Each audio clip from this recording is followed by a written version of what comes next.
Women's rights and their role in the legislative system of Saudi Arabia, from historical times to modern evolution. Allow me to give you a thorough description of the discriminatory, abusive, and violent policies and practices. The evolution of women's rights in Saudi Arabia. Introduction. This research media is based on the evolutionary rights of women in Saudi Arabia and their admittance into the Legislative Council to persuade changes in these oppressive and violent laws and ordinances. The subject matter would take us from the times of women being considered as ornaments for the enjoyment of men, where segregation was extreme, along with the Sharia law of torture and submission of women, evolving to the appointment of women to the Shura Council. Women are not allowed to be ministers, but at least they're recognized as contribution to society. Under the new leader, Mohammed bin Salman, women seem to have more freedom. The segregation laws are less scrupulous, and women have just been given the right to obtain passports and travel on their own. The outside forces of economic pressure and new regime have contributed greatly to the success of freedoms allotted today. There is still much more room for improvement, though. Islamic Revolutionary Rebellion against Westernization and the return of Sharia law. Sharia law was passed down to Muhammad from Allah, God. The Islamic Sharia laws in the Muslim community are an interpretation of the original Quran laws that needed further understanding. Prior to the Islamic Revolution, the Western civilization was taking form in Iran and Saudi Arabia. The Shah Muhammad Reza Pahlavi of Iran was widely condemned by his left-wing and clerical opponents. The Shah was very much disliked, and some believe his excess and indulgence may have contributed to the events leading up to the revolution 8 years later, according to Professor Afshar in the BBC News article in 2019. If you look over at the picture on the right, the Shah is the furthest one on the right-hand side. As I mentioned before, the Islamic Revolutionary War was more of a civil war, activities, looting and violence, and so on and so forth. This brought forth the Sharia law again, where it was more applied because the rebellion was against the modern westernization of the Islamic community and the Muslims. In 2011, after the Arab uprising, things started to change. Since his father became Saudi Arabia's king in 2015, Saudi Crown Prince Mohammed bin Salman has taken dramatic steps to change his country's political and economic life. But the 32-year-old heir to the throne also has begun to soften the kingdom's strict religious rules with a promise to return to a moderate Islam, as you saw in the picture in the previous slide. Among the changes, he's spearheaded granting women the right to drive, reintroducing cinemas, and curbing the sweeping powers of the religious police. If you look over to the right, this is a picture of the council. And if you'll notice, the women are over to the right-hand side. They're the ones all in black. They're not allowed to mix and mingle with the men, but this is where they were gained access to be on the council. Now I'll give you an explanation of the country's official position on the policies and practices. The written and unwritten laws for women in Saudi Arabia, legislation, and tradition. As a legal system, the Sharia law is exceptionally broad. While other legal codes regulate public behavior, Sharia regulates public behavior, private behavior, and even private beliefs. Compared to other legal codes, the Sharia law also prioritizes punishment over rehabilitation and favors corporal and capital punishments over incarceration. Of all the legal systems in the world today, the Sharia law is the most intrusive and restrictive, especially against women. The law is mostly unwritten, leaving judges with significant discretionary power, which they usually exercise in favor of tribal traditions. And in case you don't understand, tribal traditions always favored the man's word over the woman's word. The written and unwritten laws for women in Saudi Arabia, the Quran law. If you have time to look over all the Quran laws, you will notice that most of them are addressing women. Here's some information about how widespread the policy or practices are. Countrywide sanctions of Saudi Arabia oppress and distress women. The Saudi Arabian government follows an ultra-conservative Wahhabi interpretation of the Quran. Wahhabism began as a social and religious reform movement in the 18th century, is closely associated with the founding and consolidation of the Saudi kingdom. Wahhabism calls for the literal interpretation of the Quran. You heard me read the Quran just a few moments ago, and includes strict enforcement of religious codes and practices. For decades, the Wahhabi doctrine has been upheld by clerics who run the judiciary and by religious police. But recently, the Crown Prince, Mohammed, has been pushing back against the clerical establishment and has even stripped the religious police of the power to make arrests. Women can do more when there are no men around to see them. In the urban areas, women have been driving for years. They can wear whatever they want to wear in their homes if there are no male visitors. In the city, women are under stricter scrutiny because people are more apt to see them. The effect of the policies or practices on the victims and on society.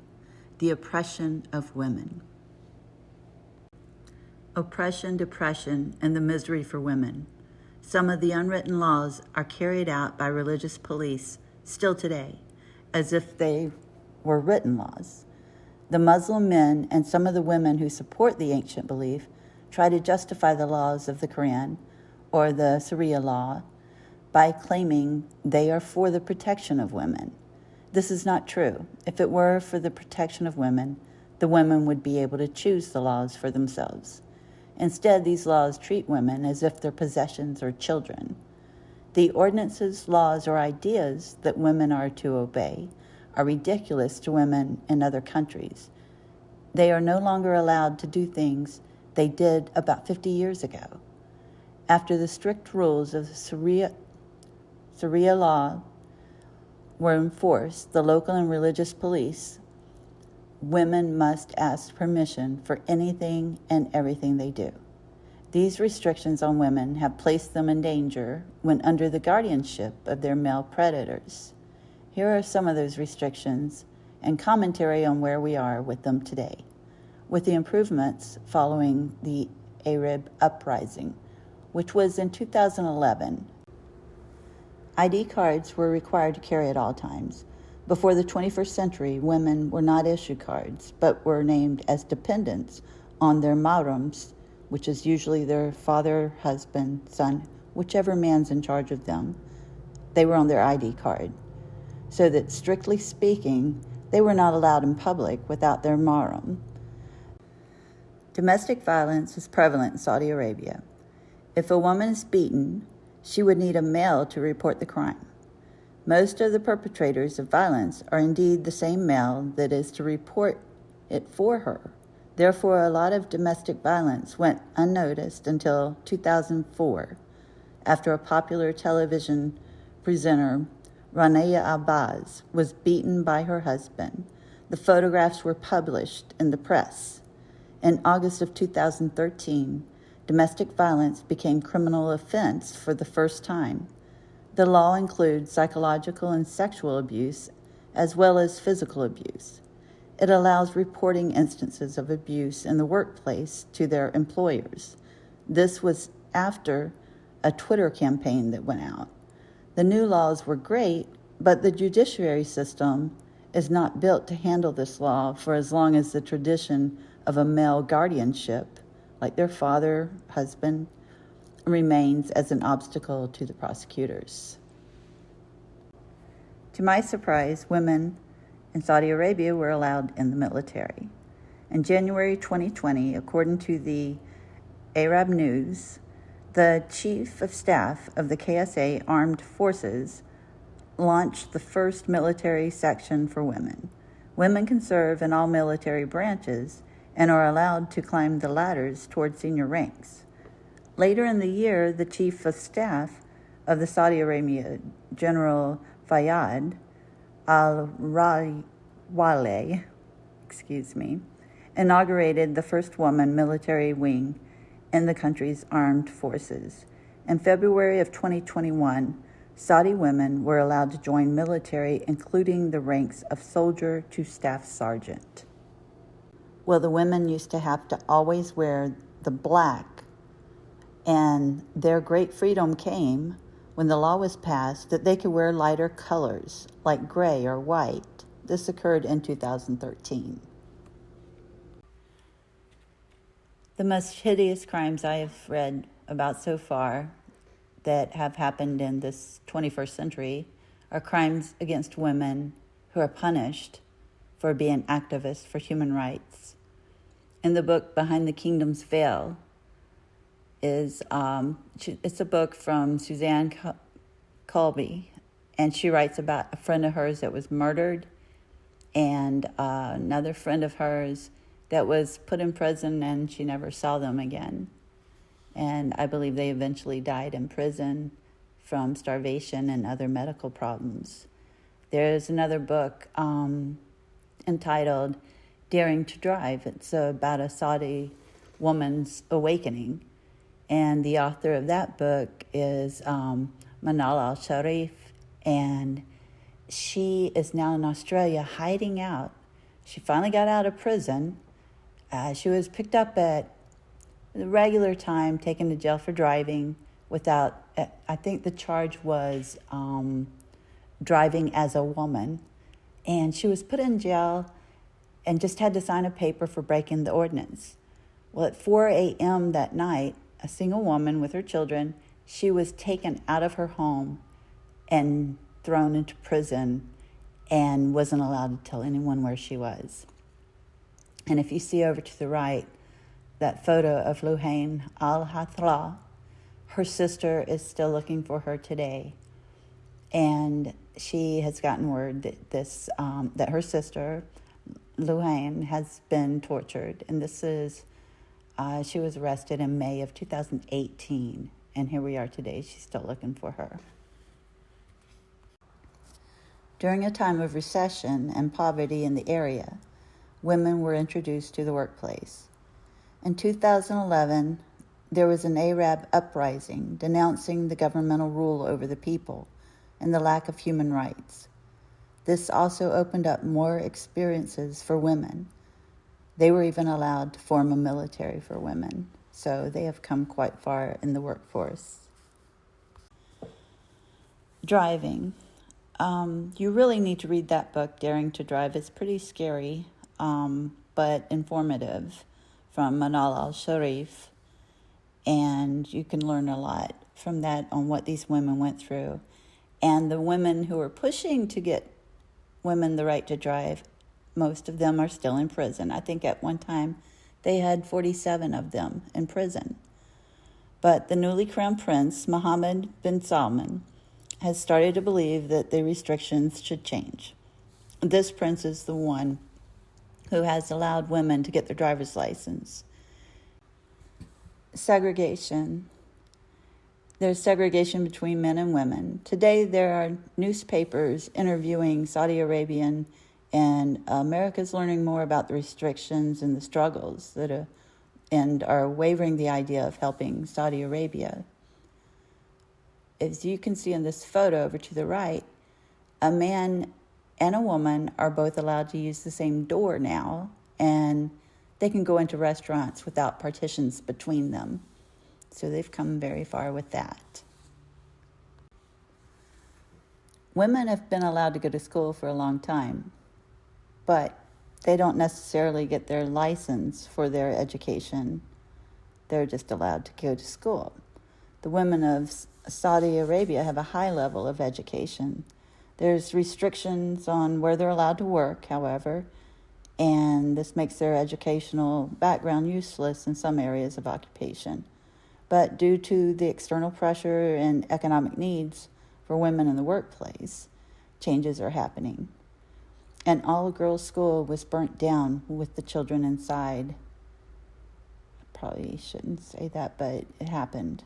And that was that religious police group that aren't supposed to be in power even kept people from saving them because they were dressing different. Again, under the Crown Prince Mohammed bin Salman, women have been given the right to get their own passports as well as travel abroad and even live independently without the permission of their male guardian. The changes are part of the Crown Prince's plan to modernize the Middle Eastern country. The reforms alongside his diversification strategy, known as the Vision of 2030, would help Saudi Arabia to eradicate the remnants of extremism and embrace a more moderate version of the Islamic law. Under his leadership, he said, in 2017, a year later, a change in regulations meant women could drive for the first time in the kingdom, and now they're going to be able to travel. And you can see they're at a train station over to the right.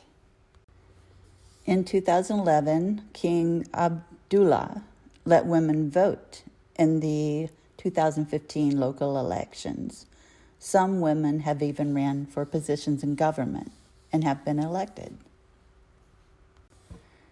The appointment of women to the Shura Council was part of a number of state-managed reforms following the Arab uprisings in 2011. The first cohort of women members was appointed in 2013.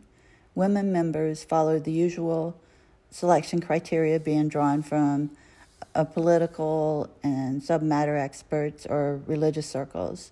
The king surprisingly also appointed women members who are actively discussed gender reforms, like Thoraya Abid, the previous director for the UN Population Fund, along with Latifa Al-Shalan and Haya Al-Mari, professors of humanities who wrote critically on women's rights in the local media. Women occupied 30 seats in the 150-member council, a significant percentage, but none of them were selected to head off any of the 14 specialized committees. In addition, the Islamic and Legal Committee, which is responsible for legal reforms, has no women members. Male guardianship. A woman can be controlled by her father, husband, or sons. Even though some women's rights were given in Saudi Arabia, there are still a lot of restrictions on women. After the law allowed women to drive, Marshashi's sick husband said that she could drive because he wasn't going to be around much longer because he was sick, and he passed away. And then her son took over her legal guardianship, so to speak, and he claimed that driving was too complicated and anything could happen to her, so he didn't allow her to drive. Many women believe that the control problem should be fixed, which is the male guardianship, and they're still trying to change that today. Now I'd like to give you my thoughts about the policies and practices of Saudi Arabia. For as long as there is an ordinance of male guardianship, women will be held back in their ability to do anything. I believe that true freedom won't happen until women are more active in creating legislation that punishes individuals or groups that enforce religious law as opposed to true legislation, and people that would enforce the punishment of such crimes. There needs to be enough women in the Shura Council to make up a vote of 2/3, or to change the ideology of the men in council as well as some of the women that still agree with Sharia law. I don't have faith in any system that counts on the majority of male votes when it comes to the treatment and freedom of women's rights.